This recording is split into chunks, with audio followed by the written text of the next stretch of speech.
Medical दोस्त channel को subscribe करिए और साथ में ही बेल आइकन को भी प्रेस करिए ताकि आपको सबसे पहले नोटिफिकेशन मुफ्त में मिल सके।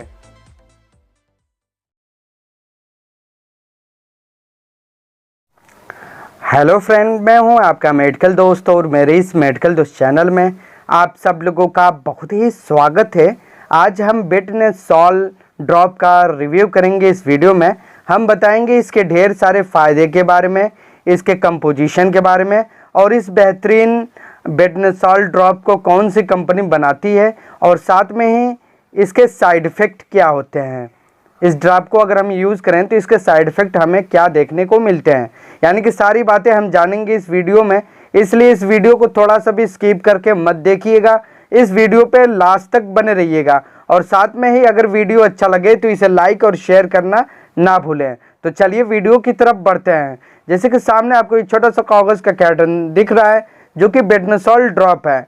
कंपनी पे नज़र डालें तो देखिए ये ग्लिक्सोस्मिथक्लाइन फार्मास्यूटिकल्स लिमिटेड कंपनी का है। काफ़ी अच्छी कंपनी है जीएसके फार्मा और इसके ड्रग हमें इजीली पूरी इंडिया में कहीं भी आसानी से किसी भी मेडिकल स्टोर पे मिल जाते हैं। और ये 15 ml का ड्रॉप है और जिसकी प्राइस मात्र 16 रुपये में आपको ये मिल जाता है। काफ़ी सस्ता है ये बेटनसॉल ड्रॉप। यहीं इसके कंपोजिशन पे नज़र डालें तो देखिए इसमें देखिए बेटामेथासोन 0.5 mg डाला गया है। ये एक एस्टेरॉइड है जो कि निम्न जगहों पे यूज़ होता है और साथ में ही इस पे कुछ निर्देश भी दिए गए हैं कंपनी द्वारा। हम उसकी चर्चा बाद में करेंगे, पहले जान लेते हैं इसके ढेर सारे फ़ायदे के बारे में। देखिए ये बेटनसॉल निम्न जगहों पे यूज़ होता है, जैसे कि बच्चों को अगर बहुत ही ज़्यादा खांसी आ रही है, जैसे कि देखिए ड्रॉप बेस में है, ये नवजात बच्चों से लेकर 5 या 6 महीने के बच्चों में चलता है। जैसे कि बच्चों को अगर बहुत ज़्यादा खांसी आ रही है और कोई आप खांसी का ड्रॉप या सिरप दे रहे हैं बट उससे कोई रिस्पॉन्स नहीं मिल रहा है, उन कंडीशन में इस बेटनसॉल ड्रॉप को यूज़ किया जाता है। या फिर मान लीजिए कि बच्चों को अगर निमोनिया की शिकायत है या ब्रोंकाइटिस इन्फेक्शन है तो उन कंडीशन में भी बेटनसॉल ड्रॉप को बहुत ही ज़्यादा डॉक्टर लोग प्रिस्क्राइब करते हैं।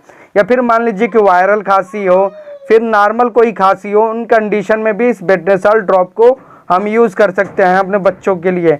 साथ में ये स्किन से संबंधित अगर कोई प्रॉब्लम हो जा रहा है बच्चों को, जैसे कि कोई एलर्जी हो जा रही है, जैसे कि दाने वगैरह निकल आ रहे हैं या फिर फंगल इन्फेक्शन है या फिर बैक्टीरियल इन्फेक्शन है, फिर या दांत खाज खुजली है, उन कंडीशन में भी इस बेटनसॉल ड्रॉप को यूज़ किया जाता है। या फिर बच्चों को मान लीजिए कि कोई दवा चल रही है जिससे बच्चों को कोई एलर्जी हो जा रहा है, जैसे कि यानी कि रिएक्शन हो जा रहा है दवा की वजह से, तो उसमें भी ये बेटनसॉल ड्रॉप चलता है। इसके साथ कोई एंटी एलर्जिक ड्रॉप साथ में चलेगा और साथ में ये बेटनसॉल ड्रॉप चलता है। और देखिए इस तरह के पैक में आता है, हम आपको पैक दिखला देते हैं किस तरह के बॉटल में आता है।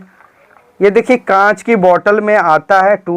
इसको कभी भी यूज़ करें तो केयरफुल तरीके से यूज़ करें, नहीं तो बॉटल गिरेगा, टूट जाएगा, इसलिए इसको सावधानी पूर्वक यूज़ करें। और साथ में इसमें एक ड्रॉपर भी आता है जो कि हमें डोज डिवाइड करने में आसानी देता है। और जान लेते हैं इसके डोज के बारे में। देखिए इसका जो डोज है, अगर मान लीजिए कि 5 kg का बच्चा है तो इसे हम 10 बूंद दिन भर में 2 बार दे सकते हैं। साथ में ही इस पर कंपनी द्वारा कुछ निर्देश भी दिए गए हैं, उसको भी हम जान लेते हैं। देखिए ये एक स्टेरॉइड है और ये शेड्यूल H ड्रग के अंतर्गत भी आता है, यानी कि इसको यूज़ करने से पहले एक बार अपने डॉक्टर से सलाह ले लें, उसके बाद ही इसका यूज़ करें। और इस पे कुछ निर्देश दिए गए हैं कंपनी द्वारा। देखिए 1 ml का जो इसमें ड्रॉपर होता है, अगर 1 ml हम पूरा ड्रॉप फुल कर लेते हैं इस बेटनसॉल ड्रॉप से तो देखिए 20 बूंद आते हैं, यानी कि 1 ml में 20 बूंद आते हैं, यानी कि हाफ ड्रॉपर करेंगे तो 10 बूंद आएगा। और साथ में कंपनी द्वारा निर्देश दिया गया है कि अगर मान लीजिए कि हम इस ड्रॉप को खोलते हैं तो खोलने के बाद 1 महीने तक ये ड्रॉप सही रहता है, उसके बाद हम इसका यूज नहीं कर सकते हैं। यानी कि जिस दिन से खुल जाए उसके 1 महीने तक हम इसका इस्तेमाल कर सकते हैं। अगर 1 महीने से ज़्यादा हो जा रहा है तो इसका हम इस्तेमाल नहीं कर सकते हैं। अब जान लेते हैं इसके डोज के बारे में, इसके साइड इफ़ेक्ट के बारे में।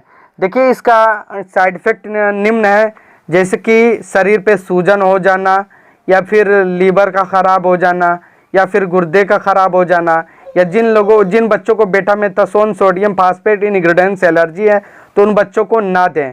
इसका देखिए ये एक इमरजेंसी ड्रग के रूप में इसका इस्तेमाल किया जाता है। जब सारी दवाएं काम नहीं करती हैं, जैसे कि खांसी की दवा हुआ फिर या कोई एलर्जिक दवा आप इस्तेमाल कर रहे हैं वो काम नहीं कर रही है, तो उसके बाद इसे डॉक्टर लोग साथ में एलर्जी या खांसी के सिरप के साथ जोड़ते हैं और अच्छा रिजल्ट उन्हें देखने को मिलता है। इसलिए इसे बिना वजह कभी भी इसका इस्तेमाल ना करें। जब भी इस्तेमाल करना हो तो डॉक्टर की एक बार सलाह ले लें और उसके बाद ही यूज़ करें। और इसको देखिए कंटिन्यू हम 1 से 2 महीना नहीं पिला सकते हैं, इसको 3 से 4 दिन या 5 दिन या 1 हफ्ते तक ही पिला सकते हैं। उसके बाद इस ड्रॉप को बंद कर दें। नहीं तो अगर लंबे टाइम तक पिलाते हैं तो बच्चों के जो चेहरे होते हैं बिल्कुल सूजन आ जाता है। साथ में ही मैंने बताया कि गुर्दे और लीवर पे भी इसका बहुत ही ज़्यादा असर देखने को मिलता है। तो ये था बेटनोसॉल ड्रॉप के बारे में सब कुछ। अगर आपके मन में कोई भी डाउट हो इस बेटनोसॉल ड्रॉप को लेकर तो प्लीज़ हमें कमेंट करें, हमारे कमेंट बॉक्स में आके हम आपके कमेंट का ज़रूर रिप्लाई देंगे। वीडियो को देखने के लिए आपका बहुत बहुत धन्यवाद।